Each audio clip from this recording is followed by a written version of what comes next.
Urapi hamba-Mu yang tidak ada apa-apanya Tuhan. Dalam nama Tuhan Yesus, kami buka hati bagi firman Tuhan. Sama-sama kita katakan amin, amin, amin. Tepuk tangan buat Tuhan Yesus, saudara. Silakan duduk, Bapak Ibu, shalom. Apa kabarnya hari ini? Luar biasa, karena kita punya Tuhan yang luar biasa. Hari-hari ini Bapak Gembala, Pak Michael sedang berbicara tentang iman. Dan saya percaya iman adalah topik atau tema yang harus dibahas di gereja. Kenapa? Karena Alkitab berkata, satu saat ketika Yesus datang kembali kedua kali, dia bertanya, adakah iman aku dapati? Tuhan gak cari sesuatu yang lain ketika dia datang kembali, tapi dia hanya mencari iman. Dan iman yang seperti apa yang Tuhan cari ketika Tuhan datang? Berapa banyak di antara saudara yang percaya bahwa kita ada di hari-hari yang terakhir hari ini? Kita melihat berita-berita, ya semua yang Alkitab tulis sudah tergenapi. Apa yang Alkitab ngomong, apa yang Yesus bilang semua tergenapi. Bangsa akan bangkit melawan bangsa, gempa, bencana, kejahatan semakin meningkat, itu terjadi di hari-hari ini dan kita harus melihat, saudara. Dan jangan berkata engkau masih lama kiamat. Dari zaman dulu juga dari kakek saya bilang buktinya gak kiamat-kiamat sampai sekarang. Alkitab berkata kalau sampai hari ini Tuhan belum datang, itu karena Tuhan memberi kesempatan. Karena dia tidak ingin banyak orang yang binasa, tapi dia ingin semua orang berbalik dan bertobat. Nah, hari ini kita akan belajar tema firman Tuhan. Hari ini saya beri tema bukan iman sembarangan, bukan iman gampangan. Coba bilang kanan kirimu, jangan punya iman sembarangan, jangan punya iman yang gampangan. Nah, kita akan belajar dari satu orang dalam Alkitab yang namanya tercatat di Alkitab, saudara. Tapi jujur saya baru kali ini kayak mengkhotbahkan ayat ini. Dan ayat ini tadi pagi saya dapat, ya tadi subuh ketika saya bangun, saya berdoa. Apa yang mau saya sampaikan untuk jemaat di tempat ini. Dan Tuhan kasih ayat ini dan saya pelajari ayat ini. Ketika saya pelajari, wow, saya mendapat banyak hal yang memberkati saya pribadi. Dan karena saya diberkati, saya bagikan buat saudara. Karena pendeta itu dia lebih dulu yang harus mengalami firman itu, ya, lalu baru kita bisa share. Yuk kita buka bersama Injil Markus pasal yang ke-10. Markus pasal yang ke-10 kita mulai lihat dari ayat yang ke-46.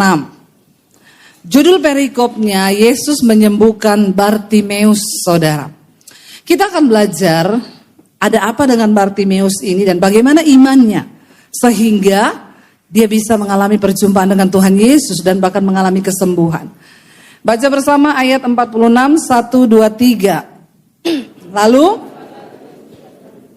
di Yeriko, dan ketika Yesus keluar dari Yeriko bersama-sama dengan murid-muridnya dan orang banyak yang berbondong-bondong, ada seorang pengemis yang buta bernama Bartimeus, anak Timeus, duduk di pinggir jalan.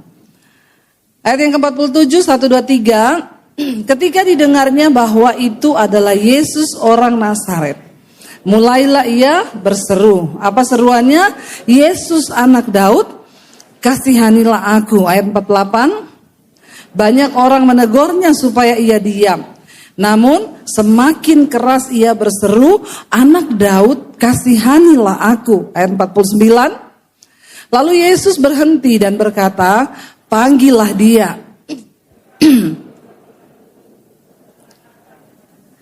Kuatkan hatimu, berdirilah, ia memanggil engkau. 50. Lalu ia menanggalkan jubahnya, ia segera berdiri dan pergi mendapatkan Yesus. Tanya Yesus kepadanya, apa yang kau kehendaki supaya aku perbuat bagimu? Rabuni, supaya aku dapat melihat. Lalu kata Yesus kepadanya apa? Pergilah. Pada saat itu melihatlah ia, lalu Yesus berkata, siapa yang menyelamatkan dia? Imanmu. Bapak Ibu, Bartimeus ini saya mempelajari, saudara. Apa arti kata dari Bartimeus? Ya, kata nama Bartimeus ini diambil dari dua bahasa. Bahasa Aram dan bahasa Yunani. Bar itu artinya putra dari bahasa Aram, dan Bartimeus itu artinya kehormatan, terhormat dari bahasa Yunani. Jadi Bartimeus arti katanya adalah putra terhormat. Tapi dalam hidupnya dia terhormat atau tidak? Ya, dia terhormat atau tidak, Bapak Ibu? Karena dia buta dan menjadi seorang pengemis. Tapi puji Tuhan, setidaknya orang tuanya itu memberi nama dengan iman. Tolong orang tua, kalau kasih nama anak itu dengan iman, amin. Walaupun kau miskin, walaupun kau susah. Ada jemaat datang sama saya, Bu, doakan saya ini susah cari kerja, kenapa? Saya ditolak terus karena nama saya. Namamu siapa? Prihatin. Orang tua waktu melahirkan saya miskin, Bu. Nasibnya prihatin. Jadi saya dikasih nama Prihatin. Saudara, ya, nasibmu mungkin lagi tidak beruntung. Tapi tolong jangan bawa-bawa anak, amin. Ya, jangan. Kasih nama anak Kloro, karena lagi kloro-loro. Coba tolong kasih nama dengan iman. Bartimeus dikasih nama orang tuanya Bartimeus putra terhormat. Walaupun dia terlahir buta, lalu dia menjadi seorang pengemis, tapi arti nama itu iman dari orang tua. Ya, suami saya namanya Daniel Adi Purnomo. Daniel putra terang, Adi itu cahaya, Purnomo itu terang. Makanya jadi suaminya Debbie Basir. Amin. Ya kalau namanya putra gelap saya tidak mau nikah sama dia. Ngapain saya nikah sama kau putra gelap, ya? Nama itu membawa iman di dalamnya. Dan ketika Yesus lewat, ini ceritanya keluar dari Yeriko. Waktu Yesus keluar dari Yeriko, ada Bartimeus pengemis yang duduk di pinggir jalan, keadaannya buta, sangat bertolak belakang dengan arti namanya, yaitu putra terhormat. Tapi dia pengemis buta yang masa depannya gak ada harapan. Udah buta, pengemis. Mau jadi apa? Ya, dikatakan ketika didengarnya bahwa itu Yesus, lalu orang banyak nih lewat, suruh ribut. Karena dulu Yesus tuh viral. Banyak mujizat dia buat, jadi orang berbondong-bondong ikut Yesus. Ya, karena belum ada kamera, nggak ada yang foto. Kalau sekarang mungkin orang berbondong-bondong mau foto sama Tuhan Yesus.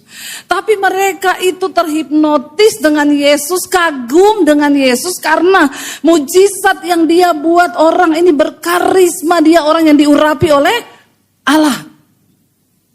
Mereka berbondong-bondong ribuan orang. Lalu mungkin orang ribut-ribut. Yesus manggil. Jadi Bartimeus mendengar. Ketika didengarnya bahwa itu Yesus, dikatakan orang Nazaret, mulailah ia berseru kepada Yesus. Dan seruan Bartimeus ini melambangkan, menggambarkan imannya kepada Tuhan Yesus. Dia panggil Yesus apa di sana? Ia berseru apa? Yesus anak Daud. Tidak semua orang memanggil Yesus dengan sebutan Yesus anak Daud. Saudara, Yesus anak Daud ini adalah gelar mesianik. Cuma orang tertentu yang tahu itu. Apa artinya Yesus anak Daud? Ini adalah gelar mesianik yang diberikan kepada Kristus. Dari zaman kitab nabi-nabi dulu sudah ada nubuatan akan lahir seorang juru selamat dari keturunan Daud. Dan tidak semua orang di sana pada waktu itu, orang Yahudi, orang Farisi yang bisa mengungkapkan iman seperti itu. Ini menggambarkan pengenalan Bartimeus akan Tuhan Yesus melebihi rata-rata orang. Orang mungkin cuma panggil dia Tuhan atau Yesus dari Nazaret. Tapi Bartimeus mengucapkan Yesus anak Daud. Apa arti dari ucapan Yesus anak Daud? Bartimeus sangat tahu untuk mengucapkan Yesus anak Daud itu resikonya besar. Kenapa saudara?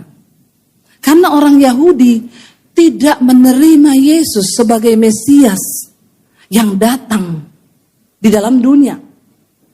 Mereka sangat mengagungkan Daud yang adalah Raja Yerusalem, Raja Israel yang diurapi oleh Tuhan. Tapi tidak dengan Yesus. Kenapa sampai hari ini orang nangis di tembok ratapan? Karena mereka berdoa meminta Mesias datang. Karena mereka tidak percaya bahwa Yesus adalah Mesias. Jadi bagi Bartimeus untuk mengucapkan Yesus anak Daud, resikonya terlalu berat. Berarti dia berada dalam pemahaman yang berbeda dengan orang kebanyakan. Karena di tengah-tengah Yahudi, Farisi pada waktu itu. Dan itu berarti taruhannya bisa nyawa loh saudara. Karena dia bisa dianggap melanggar hukum atau menghina agama Yudaisme. Kalau orang nggak tahu, orang selalu mengkaitkan Israel dengan Kristen. Di Israel Kristen itu sedikit sekali, cuma berapa 3-5%. Lebih banyak Muslim di sana. Makanya saya nggak setuju kalau orang itu ada perang di Israel, nanti yang dibom gereja. Ini orang-orang sumbu pendek yang tidak tahu kebenaran. Saya kemarin ke Eropa saudara, lalu saya ketemu ada orang lah di sana TL. Dia bilang gini, Bu, dia bukan orang Kristen. Saya ini mau bicara sama Bu Debi loh. Semalam-malaman saya gumuli. Ada yang mau saya sampaikan sama ibu. Saya tanya, wih masalah apa ya kok sampai semalam digumuli ya? Iya loh, saya sampai bergumul, saya mau sampaikan nih ke ibu atau tidak. Kenapa? Saya tuh tahu Ibu Debi itu seorang pembicara di Indonesia yang cukup punya nama lah. Ibu banyak pengikutnya, pendengarnya. Terus begini Bu, saya minta tolong Ibu. Tolong luruskanlah sama orang Kristen itu. Maksudnya, jangan orang Kristen tuh bela-bela Israel. Jadi kalau Ibu sendiri, Ibu pilih mana? Bela Palestina atau Israel? Saya ini bingung saudara. Agak lain ini orang. Terus saya bilang begini, saya nggak mau jawab dulu, saya pengen tahu. Terus kamu mau ngomong apa sama saya? Ibu kasih tahu lah sama orang Kristen itu. Dukunglah Palestina, jangan dukung Israel. Ibu tahu saya adalah orang, dia bilang, yang memboikot Israel. Saya nggak makan McD, saya nggak mau minum Starbucks. Makanya selama di sana saya pengen makan McD, terus dia nggak mau. Dia selalu belokin kita ke restoran yang lain. Padahal kan kita pengen nyoba, anak saya pengen nyoba gitu loh. Terus saya bilang, oh jadi kamu termasuk orang yang memboikot. Kamu tahu nggak di Indonesia yang pada boikot gitu, yang jadi korban itu yang kerja di situ tidak orang Kristen loh, banyak orang Muslim loh, yang akhirnya mereka nggak makan karena diboikot-boikot. Kalau kamu menjadi orang yang salah satu memboikot gara-gara masalah Israel dan Palestina, saya bilang kau salah satu orang yang mabok agama. Banyak orang Kristen mabuk agama. Saya bilang, kau belum pernah ke Israel? Belum. Sekali kau ikut saya. Di Israel itu orang Kristen sedikit. Bahkan kita nggak berani pakai kalung salib kalau ada di Yerusalem. Kau bisa diludahi loh sama orang-orang sana yang lewat tahu kau Kristen. Saya bilang, di sana itu bukan berarti Israel Kristen. Israel sendiri menolak Tuhan Yesus. Kenapa mereka berdoa di tembok ratapan? Karena mereka minta Mesias datang. Apa artinya bagi Bartimeus, saudara? Ini adalah kalau kau berkata Yesus anak Daud, berarti kau siap dirajam batu nggak sama mereka? Iman yang benar, iman yang bukan iman rata-rata dan sembarangan adalah iman yang berani menyatakan siapa Tuhan itu dalam hidup kita, amin. Dia nggak peduli, mau dibunuh, mau dicaci, mau dimaki. Bagiku Yesus anak Daud, dia seorang Mesias yang menggenapi nubuatan kita para nabi. Saudara, dalam hidupmu apakah kau malu mengakui Yesus Tuhan? Ada orang-orang yang malu loh. Menyatakan Yesus itu mujizat, Yesus itu Mesias, Yesus itu juru selamat. Ada orang Kristen yang malu. Saya kalau di kantor Bu nggak terlalu lihatkan saya Kristen. Kenapa? Karena di antara semua pegawai cuma saya yang Kristen. Ya lebih baik kau keluar aja dari situ. daripada kau menyangkal Tuhan Yesus, benar nggak? Ya, saya dengar ada satu artis Kristen yang cukup terkenal, Kristen, dia ngomong sama artis perempuan ini di media, kalau saya pindah agama nih, saya tinggalkan Kristen, saya ikut agamamu, kamu mau nggak kawin sama saya? Ya saya komen di situ, jangan kau kawin sama dia, Tuhan aja dia tinggal, apalagi kau, satu saat kau juga bakal ditinggal sama dia. Orang-orang begini saudara, ya. Malu mengakui Yesus, tapi Bartimeus di tengah gerombongan orang yang begitu banyak dan dia tahu mereka semua orang yang tidak percaya Yesus, yang menolak Kristus, dan saudara tahu kenapa Yesus disalib? Satu-satunya alasan Yesus disalib karena mereka berpikir Yesus menghina Allah dengan mengatakan bahwa dia adalah Mesias yang akan datang yang diurapi Tuhan. Terlalu berani bagi Bartimeus untuk menyatakan imannya. Tapi Tuhan mencari orang-orang yang begitu hari-hari ini. Amin saudara. Waktu saya sembunyikan iman saya, 1 tahun saya menyembunyikan iman saya. Waktu saya jadi Kristen, saya takut. Waduh, kalau ketahuan saya bisa dibunuh, banyak pertimbangan, nanti saya kehilangan apa, saya gini. Sampai akhirnya saya temukan satu ayat firman Tuhan yang berkata, dengan mulut, dengan hati engkau percaya, dengan mulut engkau mengaku, maka engkau akan dibenarkan dan diselamatkan. Lalu saya mulai merenung di situ. Tuhan, kalau saya cuma percaya dari hati, tapi saya tidak mengakui Yesus depan keluarga saya, itu bisa jadi sebuah penyangkalan. Beri saya keberanian Tuhan untuk ngomong di depan keluarga saya bahwa aku telah menerima Engkau sebagai Mesias dan Juru Selamat di hidupku. Saya bergumul 3 bulan saya doa puasa. Bukan mudah saudara. Saya tahu persis apa yang dialami oleh Bartimeus untuk mengakui imannya di tengah orang banyak itu. Saya berdoa puasa 3 bulan, cuma minta Tuhan kasih saya keberanian untuk bisa ngomong depan keluarga saya. Akhirnya saya berani, saya menghadap papi saya bilang, papi saya mau ngomong. Mau ngomong apa kamu? Ngomong aja. Gemeteran saudara dari ujung kaki sampai ujung kepala. Tapi saya pegang ayat itu, dengan hati engkau percaya, dengan mulut engkau mengaku bahwa Yesus Tuhan, engkau akan diselamatkan. Lalu saya bilang sama papi saya, Pap, saya mau minta izin mau ke gereja. Saya bukan Debbie yang dulu.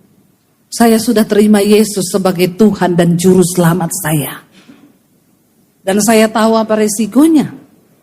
Dan itu juga dilakukan Bartimeus, dia tahu apa resikonya. Makanya kalau kita lihat ayat berikutnya di sana dikatakan apa saudara? Ketika dia berseru memanggil-manggil Yesus anak Daud, kasihanilah aku. Ayat 48 berkata apa? Banyak orang menegur dia supaya dia diam. Orang-orang di sekelilingnya bilang, Bang ini ngapain sih lu diem? Mungkin ada yang bilang, siapa yang ngomong Yesus itu anak Daud? Diam kamu, ribut aja. Tapi saudara, ternyata ucapan dan seruannya Bartimeus itu keluar dari iman yang benar di hadapan Tuhan. Sehingga apa yang Yesus katakan, di sana dikatakan ayat 49 apa? Lalu Yesus berhenti. Apa yang membuat langkah Yesus terhenti? Saya yakin di situ banyak orang yang memanggil dia Yesus, Yesus, apalah.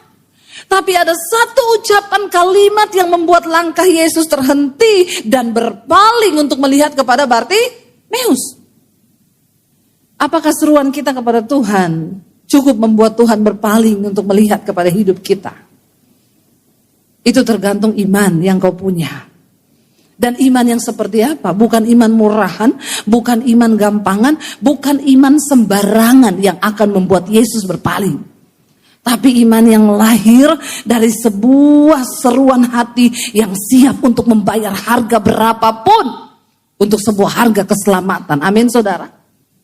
Untuk sebuah harga kepercayaan. Jangan jadi Kristen murahan. Apa-apa dikit tinggalin Yesus, apa-apa dikit menyangkal Yesus. Cuma karena uang, karena harta, karena pasangan hidup. Ya, Dia melihat sikap hati kita yang berani untuk menyatakan kebenaran bahwa aku percaya Yesus sebagai Tuhan dan Juru Selamat. Jangan takut, proklamirkan imanmu kepada orang. Kasih tahu Tuhan yang kau percaya itu Tuhan yang berkuasa, amin. Yesus bilang, karena barang siapa malu mengakui aku di hadapan manusia, maka aku akan malu mengakui dia di hadapan Bapa kelak. Tapi siapa yang berani mengakui aku di hadapan manusia, maka aku akan mengakui dia di hadapan Bapa. Iman itu butuh pengakuan, saudara. Amin. Kalau kau ketemu orang lagi bimbang, mau gak kamu aku ketemukan dan aku kenalkan kepada Tuhanku, Yesus yang luar biasa. Ini juga bukti iman yang luar biasa. Dan seruannya Bartimeus membuat langkah Yesus terhenti di antara orang banyak. Dan Yesus berkata apa? Ayat ini berkata, Yesus berhenti dan berkata apa? Panggil dia.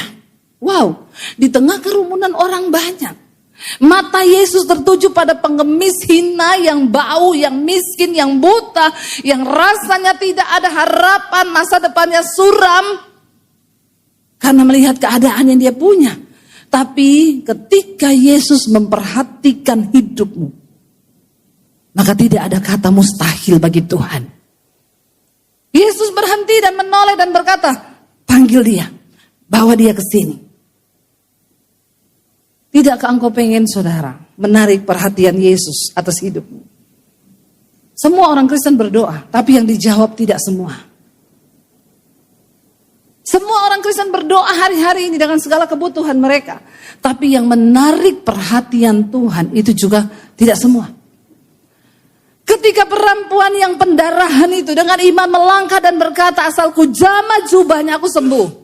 Saudara, Yesus berjalan, ribuan orang yang ikut. Dan Alkitab berkata semua orang menjamah dia, pengen pegang, pengen sentuh Yesus.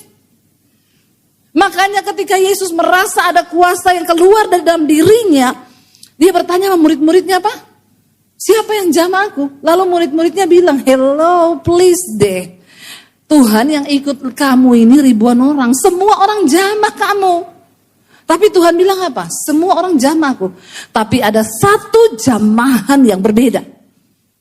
Karena dia menjamah aku dengan iman. Dan imannya menarik kuasaku keluar dari hidupku. Wow. Tidak semua orang seperti itu, saudara. Gak semua orang Kristen menarik perhatian Tuhan dalam hidupnya dan berhasil menarik kuasa Tuhan bekerja dalam hidupmu. Cuma sedikit. Yaitu orang-orang yang punya iman, bukan iman gampangan. Ketika Bartimeus dipanggil, mereka memanggil orang buta itu dan berkata kepadanya, kuatkan hatimu, berdirilah. Maka ia memanggil engkau, lalu ia meninggalkan jubahnya. Apa arti kata meninggalkan jubah, saudara? Di zaman dulu di Israel, jubah itu ada artinya. Jubah itu bukan sembarangan orang pakai jubah kayak kita pakai jas, pakai aja. Jubah bicara tentang otoritas, kedudukan, jabatan, dan harga diri seseorang. Waktu Bartimeus menghadap Tuhan, dia tanggalkan jubahnya. Itu artinya apa? Dia menanggalkan keakuannya. Semua yang tidak pantas dari dirinya dia tanggalkan untuk dia bisa menghadap kepada Tuhan Yesus. Apakah kita menjadi pengikut Kristus, kita sudah tanggalkan semua keakuan kita? Masih banyak orang Kristen yang ikut Yesus, tapi dia bawa semua jubah-jubah kesombongannya, dosanya. Ya, makanya kita tetap lihat orang Kristen ngaku Kristen, utang tidak bayar, tidak usah angkat tangan. Bertobat. Ada orang ngaku Kristen selingkuh. Ya. Banyak orang datang ke gereja hari Minggu tapi ternyata ani-ani. Pelakor, rebut suami orang. Banyak orang datang ke gereja hari Minggu tapi ternyata homo, lesbi. Ya, penjudi, pendosa. Yang Kristen begini-begini ini bikin malu nama Tuhan. Mending log out aja, jangan log in. Karena kau tidak bisa hidup memuliakan nama Tuhan. Ketika engkau memutuskan untuk percaya dan menerima Yesus, Tanggalkan semua hal yang tidak berkenan, kesombongan, keakuan, dosa, semua hal yang tidak patut engkau bawa di hadapan Tuhan. Kepahitan, tanggalkan semua itu. Itu bicara tentang kerendahan hati. Bartimeus datang menghadap Tuhan, dia tanggalkan jubahnya. Dan Alkitab berkata begini saudara. Lalu dia pergi mendapatkan Yesus. Lalu ayat 51 baca bersama. Tanya Yesus kepadanya, pergilah. Yesus bertanya apa di sana ayat 51? Apa yang kau kehendaki supaya aku perbuat bagimu? Saudara, pengemis itu yang dia inginkan apa? Saudara kalau ketemu pengemis, dia paling suka dikasih apa? Uang kan? Nggak ada pengemis minta perhatian, nggak ada ya. Yang minta perhatian tuh yang alay lebay itu. Ya. Ada ibu-ibu kepahitan sama suami. Kenapa? Suami saya tuh enggak pernah perhatikan saya. Yang enggak usah butuh perhatian ibu-ibu, biarin aja lah. Tapi tolong juga bapak-bapak, kalau kau sudah menikah kasihlah perhatian sama istrimu ya. Tapi tidak semua manusia itu butuh perhatian sih. Ya, ada yang butuh tumbal. Contoh Nyi Roro Kidul. Itu syaiton. Ya, menumbalkan keluarga, numbalkan istri, mengorbankan anak, mengorbankan. Orang pengemis yang dia paling butuh tuh duit. Lah kalau pengemis ketemu Tuhan yang maha kuasa yang bisa menjawab semua doa-doanya. Kalau saudara ketemu Tuhan terus ditanya apa yang kau mau dariku? Kira-kira saudara minta apa? Yang minta uang angkat tangan. Nggak ada. Ya, nggak ada di sini jemaat Surabaya yang minta uang sama Tuhan, nggak ada. Dahsyat luar biasa, Tuhan segera datang ini kalau begini nih. Sudah dewasa semua jemaat ini, nggak ada yang minta uang ya, nggak ada ya. Kalau Tuhan hari ini berdiri di depanmu terus bilang, kamu minta apa anakku? Ada yang minta rumah? Yang minta rumah sama Tuhan angkat tangan. Ini memang jemaat di sini sudah mati rasa ya. Saya nggak tahu ini mati rasa atau memang dewasa, beda tipis sih. Ya, minta rumah enggak, minta duit enggak, minta sukses, ada yang minta sukses? Enggak juga. Luar biasa ya. Kalau gitu kita tutup dalam doa. Saudara silakan pulang semuanya ke rumah. Sudah dewasa semuanya, nggak perlu dengar khotbah lagi nih. Minta duit kagak, minta rumah kagak, minta mobil ada nggak yang minta mobil? Ada anak kecil saya tidak perhitungkan sih, dia masih kecil. Bahkan dia nggak tahu apa yang dia minta. Ya, nggak ada juga orang jemaat sini minta mobil sama Tuhan, nggak ada. Telepon Pak Michael dulu ah. Luar biasa loh Pak, ini jemaat dikasih makan apa ya? Sampai begini tidak minta mobil, nggak minta rumah, nggak minta duit ya. Terus kalau berdoa saudara minta apa?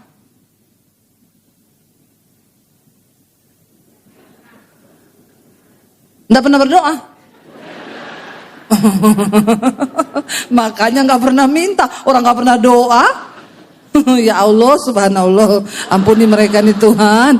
Mereka tahu apa yang mereka lakukan. Minta apa Bu? Kesehatan? No, minta umur panjang. Oh, umur panjang ya. Ada loh bapak-bapak pergi ke dokter, dok saya pengen minta umur panjang. Dokternya tanya, bapak merokok? Enggak. Ngopi? Enggak. Dugem? Enggak. Terus ngapa bapak mau hidup lama? Mati aja Pak. Nggak ngopi, nggak dugem, nggak ini, minta umur panjang lagi. Ya, ibu berarti minta umur panjang. Emang mau umur panjang mau ngapain? Ibu menjadi penginjil, pelayanan ke daerah-daerah. Oh, urus suami. Luar biasa loh ya, minta umur panjang untuk bisa urus suami ya Bu ya. Berbahagialah yang menjadi suaminya. Saudara, apa yang kita minta? Kita harus tahu loh apa yang kita minta. Dan untuk apa kita memintanya kita harus tahu. Jangan sampai kita punya iman sembarangan. Ya, Tuhan aku berdoa minta mobil Mercy Tuhan. Gajimu itu sebulan 10 juta. Mercy itu pajaknya setahun berapa? 30, ada yang 50 ya? Jangan nak. Jangan nanti kau kecekik sendiri. Ya itu gak cocok kau minta dalam doa. Ya kadang kita tuh gak ngerti yang kita minta itu kita gak ngerti. Ada orang minta sehat nih, berdoa, Tuhan aku pengen sehat. Tapi dia tiap hari semua dimakan. Ya, semua dimakan, gak perhatikan hidupnya. Kau salah berdoa. Apa yang terpenting dari semua yang penting, itu yang harus kita minta. Bartimeus itu perlu uang. Karena dia pengemis, dia buta. Tapi waktu dia ketemu Tuhan Yesus, dia tahu kebutuhan dirinya yang paling hakiki. Tuhan tanya, apa yang kau minta dariku? Dia bilang, Rabuni, supaya aku dapat melihat. Apa itu Rabuni, saudara? Rabuni itu adalah sebutan untuk guru atau mentor. Ini Bartimeus belum pernah ketemu Tuhan Yesus loh. Baru kali itu loh. Tapi waktu dia panggil Tuhan Yesus, panggilan seseorang itu menandakan hubungannya kan. Dia bilang, mentorku, guruku, aku pengen melihat. Kan gak mungkin saudara kita baru ketemu orang nih ya. Saudara ketemu orang di lift terus orangnya bilang, mentorku. Kira-kira saudara gimana? Ini orang siapa ya? Orang aku gak kenal kok bisa. Gila kali. Ya toh? Saudara pasti bingung kan kalau tiba-tiba orang panggil saudara mentorku. Untuk bisa menyebut mentor itu kan perlu sebuah hubungan kan. Kita tahu dia siapa, kita jadikan dia mentor kita. Saya kadang kalau ketemu orang di lift atau di mall, aduh Bu Dewi Basir, ibu itu mentor rohani saya loh. Saya masih agak enggak kaget. Saya pasti tanya gini, ibu kenapa ibu sebut saya mentor? Karena setiap hari saya ikuti khotbah-khotbah ibu. Dan lewat khotbah ibu, hidup saya berubah. Karakter saya berubah. Lalu dia cerita, saya ingat ya kesaksian ibu itu waktu dari Jakarta ke Solo naik motor. Saya juga ingat ya waktu ibu waktu itu didoakan pelepasan sama suami ibu karena kepahitan. Dia tahu cerita saya dari awal sampai akhir, dia tahu tentang saya. Kalau dia sebut saya mentor, itu saya saya maklum karena dia tahu semua tentang saya. Tapi kalau saudara baru ketemu orang, saya ketemu misalnya di mana ya, di pasar atau di mana, mentorku, saya tanya, kau tahu saya? Tidak, kau gila. Ya. Bartimeus memanggil Yesus, mentorku, guruku, aku perlu melihat. Aku ingin melihat mataku. Kita yang paling perlu kita minta sama Tuhan itu saudara, supaya mata hati kita, mata rohani kita ini dicelikan. Agar hidup kita bisa mendapatkan perkenanan Tuhan. Lalu ketika dia meminta seperti itu, Yesus berkata di sana, saudara.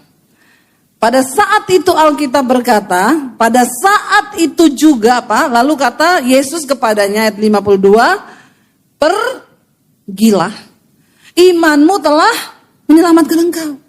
Yesus bahkan tidak berdoa loh. Yesus nggak bilang maju. Tutup mata. Minyak urapan mana? Tidak ada.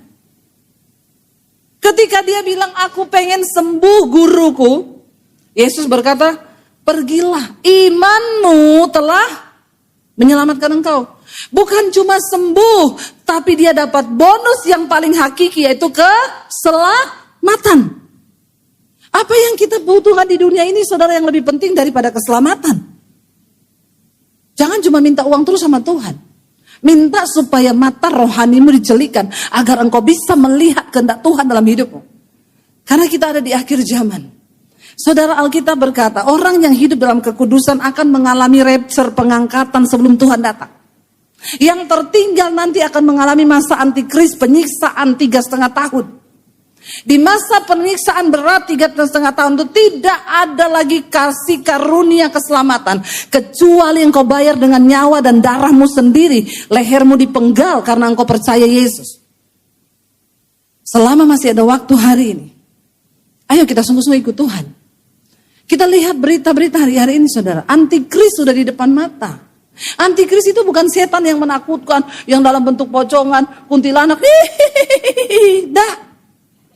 Antikris itu sistem keuangan dunia.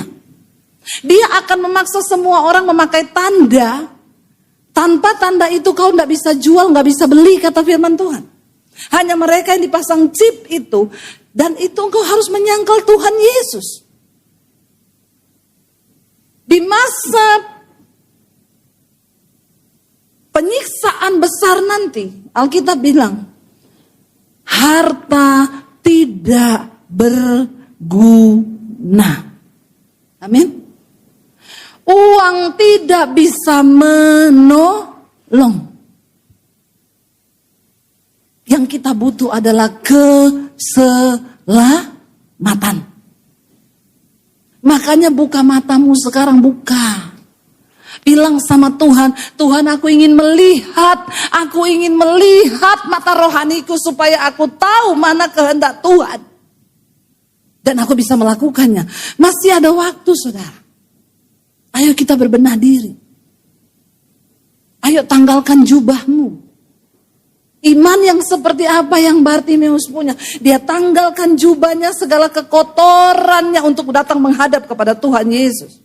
Tinggalkan dosa-dosamu supaya engkau berkenan kepada Tuhan.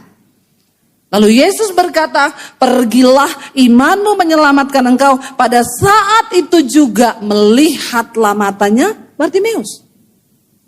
Tapi apakah Bartimeus pergi menjauhi Yesus atau pulang ke rumahnya? No. Alkitab berkata, setelah dia mendapat anugerah mujizat kesembuhan, lalu ia mengikut siapa? Yesus dalam perjalanannya. Hanya orang-orang yang pernah merasa diselamatkan Tuhan, mereka yang akan setia untuk mengikuti Tuhan Yesus. Kenapa saya sampai hari ini pantang mundur Tuhan? Setiap malam sebelum tidur, doa saya cuma begini. Tuhan, kalau malam ini engkau datang, apakah engkau dapati aku berkenan? Apakah aku ini sudah melakukan apa yang Tuhan mau? Tolong aku Tuhan, supaya engkau dapati aku berkenan. Saya tidak mau tertinggal. Saya mau untuk hidup berkenan di hadapan Tuhan. Cuma itu yang saya minta sama Tuhan setiap malam.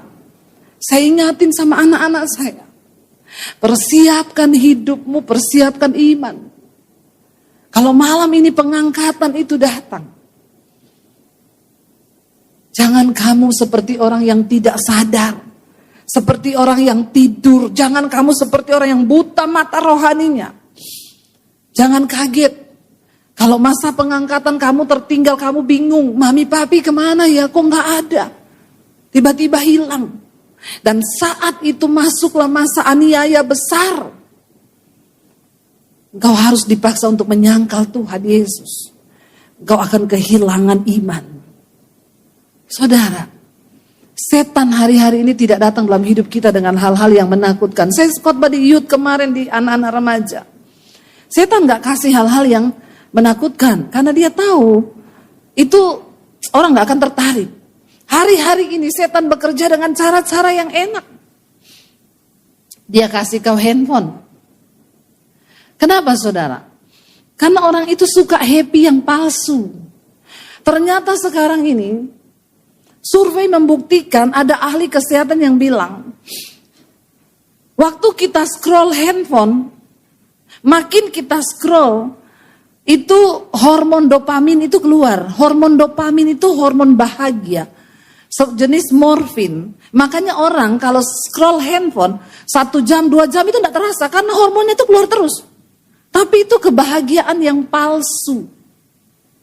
Ya, nggak heran kenapa ada anak umur 12 tahun perempuan bunuh mamanya karena dilarang main HP. Dia tikam mamanya lagi tidur sampai mati. 12 tahun anak perempuan. Kemarin kejadiannya. Ngeri saudara. Ini cara kerja setan. Ya, jadi tolong Bapak Ibu, kalau kau tiap hari scroll handphone berjam-jam, kau sedang berada di bawah pengaruh setan. Cepat keluar dari sana. Kalau kau terikat dengan game tiap hari berjam-jam, keluar cepat. Itu cara setan hari-hari ini. Orang bisa bunuh orang kalau nggak bawa handphone sekarang. Lalu saya pikir-pikir ya nanti yang akan jadi chip itu ya kartu handphone itu yang akan dipasang di dahimu. Karena sudah ada di situ mobile banking, sudah ada di situ data pribadimu. Ya, tinggal tunggu dari kelurahan aja dipanggil pasang chip. Sebelum waktu itu tiba, semua sudah dinubuatkan di Alkitab, semua sudah. Jangan pikir antikris itu gereja setan yang pakai jubah hitam, no. Ya, dia terlihat normal sistem keuangan dunia. Sekarang semuanya mulai beralih, ya, semua online. Kita nggak bisa lari, semua data kita sudah masuk. Ya, nggak ada lagi yang bisa melarikan diri. Sebelum semuanya terlambat, masih ada waktu. Ikut Tuhan sungguh-sungguh saudara. Amin. Bertobat. Doa tiap malam, Tuhan, jangan sampai aku dan seisi rumahku terpisah. Saya bilang sama anak-anak saya, sorga itu masalah pribadi-pribadi. Orang tua gak bisa gandeng anak. Anak gak bisa gandeng orang tua ke surga. Suami gak bisa gandeng istri, istri gak bisa gandeng suami. Karena keselamatan itu adalah pribadi-pribadi kita dengan Tuhan. Selama masih ada waktu, mari kita mau berkata, Tuhan, aku mau mengikut Engkau sungguh-sungguh. Aku mau tinggalkan semua yang tidak berkenan. Saya undang para imam musik maju ke depan. Mari kita bangkit berdiri, saudara. Datang pada Tuhan. Mari kita mau berkata di hadapan Tuhan, kami mau mengikut Engkau Tuhan Yesus. Mengikuti Yesus itu adalah kesukaan hati kami. Bahwa kami belajar menanggalkan semua hal yang tidak berkenan di hadapan Tuhan.